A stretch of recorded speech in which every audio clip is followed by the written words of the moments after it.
नमस्कार दोस्तों, आज के इस वीडियो में हम अध्ययन कर रहे हैं व्याख्या कैसे करते हैं। व्याख्या प्रश्न पत्र का वो मुख्य भाग है जो हमें अधिक से अधिक अंक प्राप्त करवा सकता है। यदि व्याख्या करने की हमें सही विधि या सही तकनीक या सही जानकारी हो तो हम अच्छे से व्याख्या कर सकते हैं। तो देखते हैं व्याख्या कैसे करें। व्याख्या कैसे करें? विद्यार्थी को व्याख्या करने की सही जानकारी न होने की वजह से वह अपने अंकों को खो देते हैं।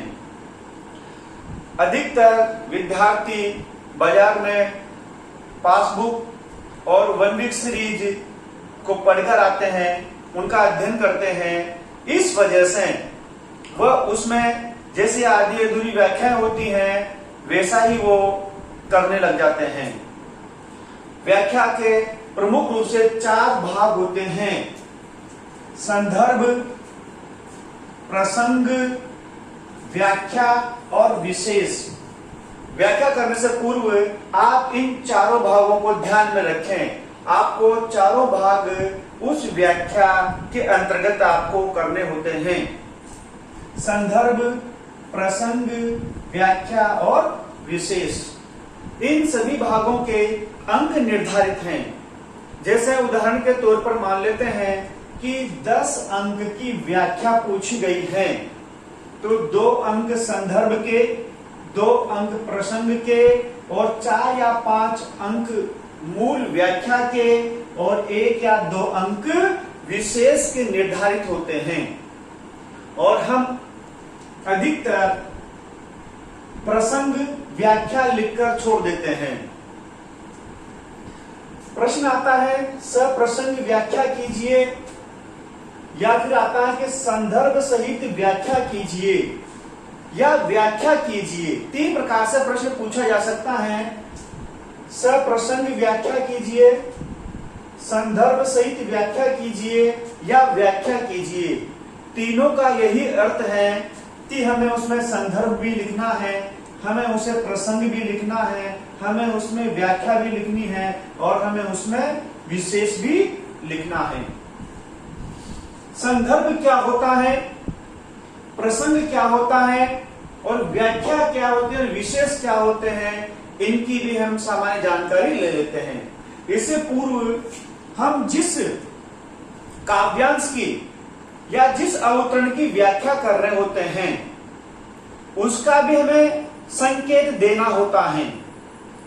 यदि हम किसी प्रश्न हमारा अथवा में आता है और अथवा में से हम किस वाले काव्यांश की या किस वाले अवतरण की व्याख्या कर रहे हैं, ऊपर वाले की या नीचे वाले की, उसका भी हमें संक्षेप में संकेत देना होता है। संकेत देने से परीक्षक को यह जानकारी मिल जाती है कि उसने ऊपर वाले काव्यांश की या फिर नीचे वाले काव्यांश की व्याख्या की है। तो संकेत में क्या लिखा जाता है? जैसे ये वाला पूरा दोहा है: राम नाम के पठंतरे देवे को कछ नाही, क्या ले संतोष क्या ले गुरु संतोष, ये खोस रहे मन माही।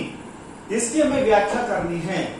तो व्याख्या करने से पहले सबसे पहले संकेत लिखेंगे। तो संकेत में आएगा, संकेत यहां लिख दिया है मैंने पहले से ही। संकेत में लिखेंगे उसका प्रारंभिक 2-3 शब्द, राम नाम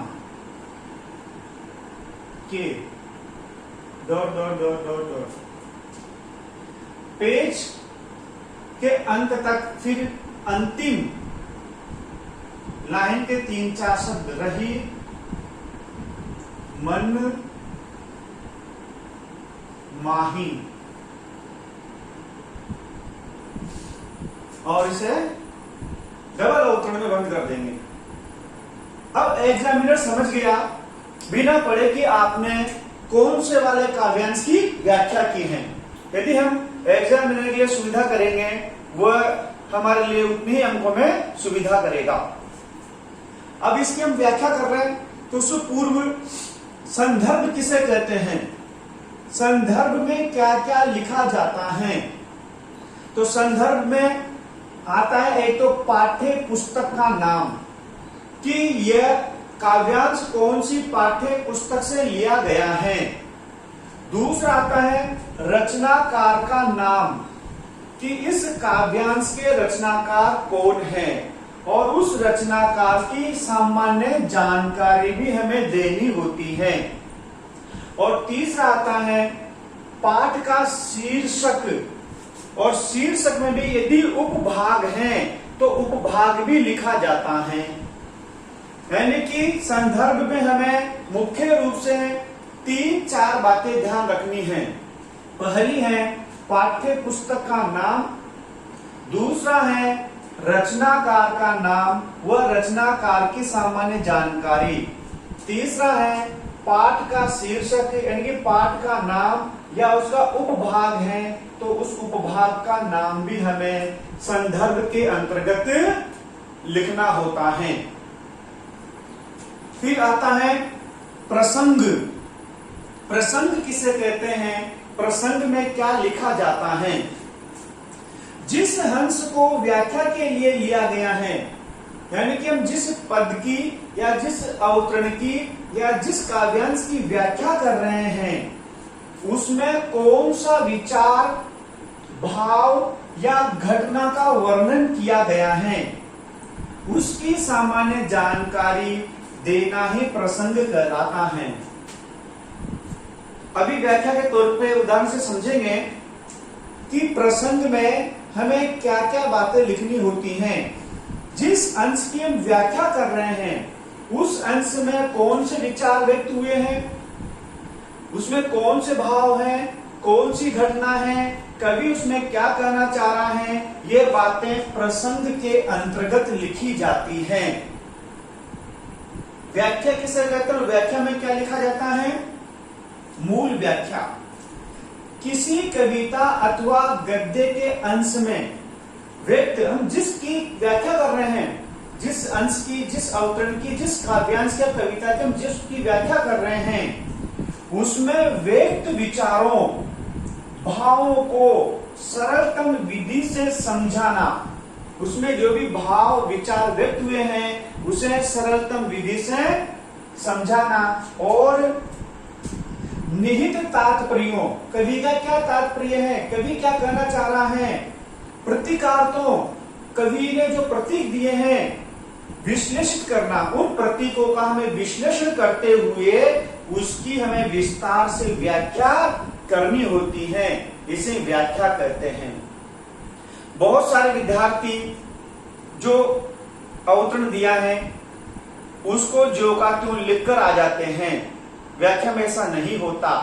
व्याख्या में उसमें चिंतन मनन किया जाता है, उसमें जो प्रतीक हैं उनका विश्लेषण करते हुए उसमें जो विचार हैं, जो भाव हैं, उनको व्यक्त करना ही व्याख्या कहलाता है।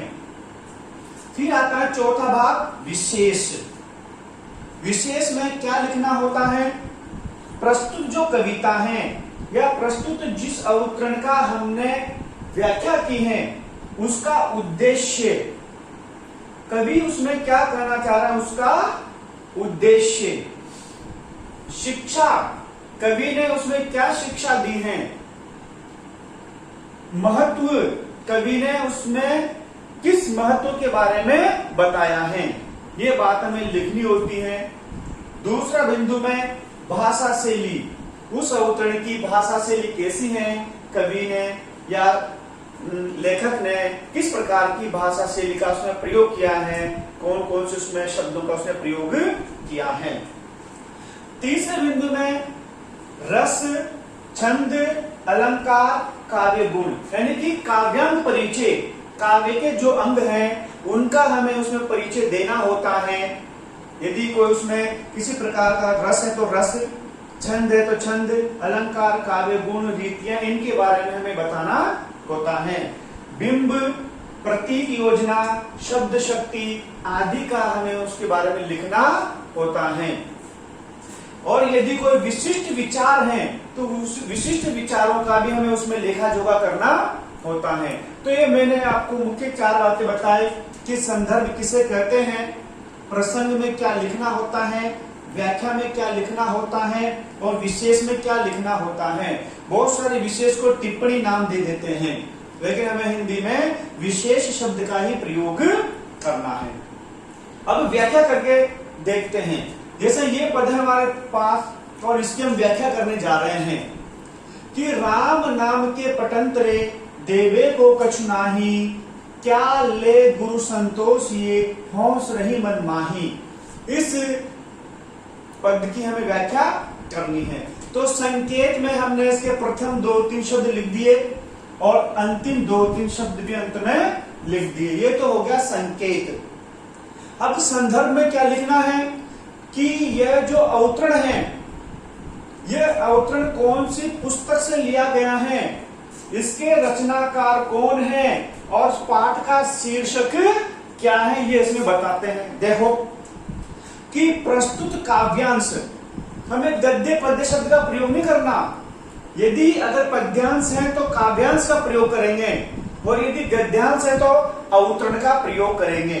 प्रस्तुत काव्यांश हमारी पाठ्य पुस्तिका भक्ति काव्य, इनवर्टेड कॉमा में बंद करके अंडरलाइन कर दो, भक्ति काव्य के अंतर्गत आए हुए हिंदी साहित्य के स्वर्ण काल भक्ति काल की निर्गुण भक्ति काव्य धारा की उपशाखा संत काव्य धारा के प्रतिनिधि संत कवि कबीर दास द्वारा रचित साखी के भाग गुरुदेव को अंग से संकलित किया गया है।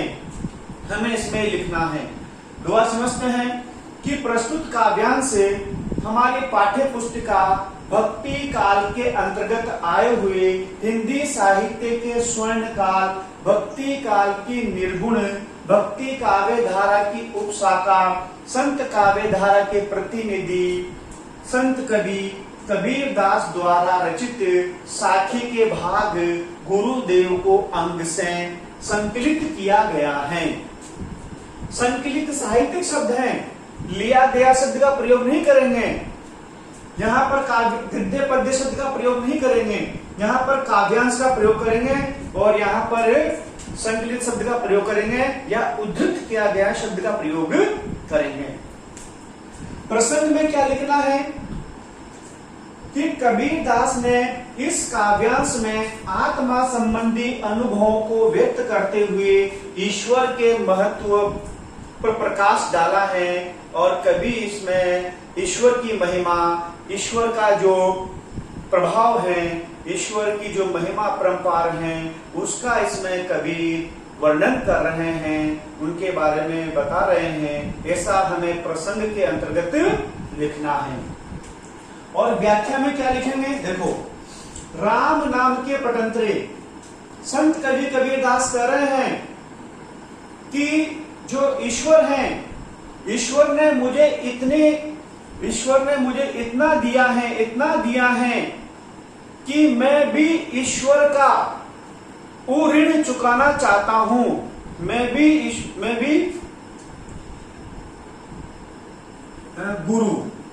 गुरु ने मुझे इतना ज्ञान दिया है, गुरु ने मुझे इतनी व्यवहारिक बातें बताई हैं, गुरु ने मुझे ऐसी जैसी चीजें दी हैं कि मैं भी गुरु का ऋण चुकाने के लिए गुरु को कुछ देना चाहता हूं।